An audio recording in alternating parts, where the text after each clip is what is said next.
Once the gum paste carnations are all dry and set up and you have the leaves made, you can tape the floral wires that the carnations are on. I like to do this using half-width floral tape. I think that half-width floral tape is a little bit easier to work with. And I get the tape started on the wire maybe a little bit lower down than the base because I don't want to risk messing up my calyx. And then once I have it good and attached, I'll slide it up to the base of the carnation and just continue wrapping each wire by twirling the wire with one hand and pulling the floral tape with the other until the entire wire is wrapped. And I'm just going to repeat and do the same thing with all of the carnation wires that I need for my arrangement.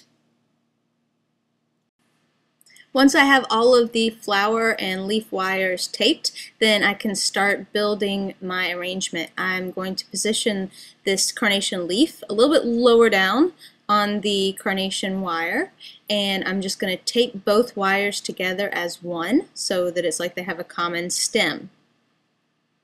It's the same technique. And then if I want to add another leaf, maybe opposite the first leaf or possibly even lower down on the stem, I can just incorporate that as I'm taping down the wire. And then you just want to make sure that you continue taping to the end of the wire so that it looks like the carnation and both the leaves are all on a single stem.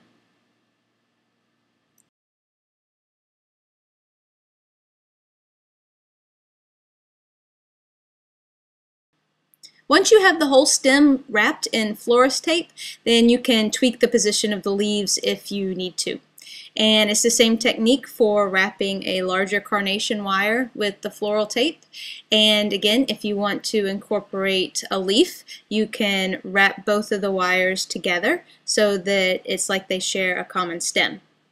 The trick is to keep kind of pulling the florist tape taut as you twirl the stem so that you get it wrapped nice and tightly. Here I'm going to add this larger leaf a little bit lower down on this carnation stem. Notice that I position it where I want along the carnation stem and then just continue wrapping with the floral tape.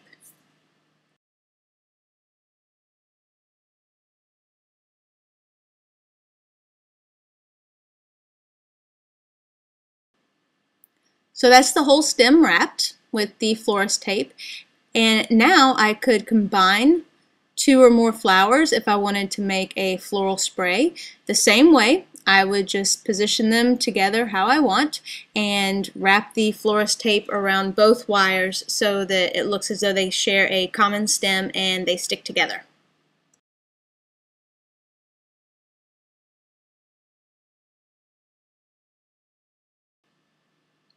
And then if I want to add a third flower, same thing. I can just incorporate it into the floral spray and continue wrapping with my floral tape.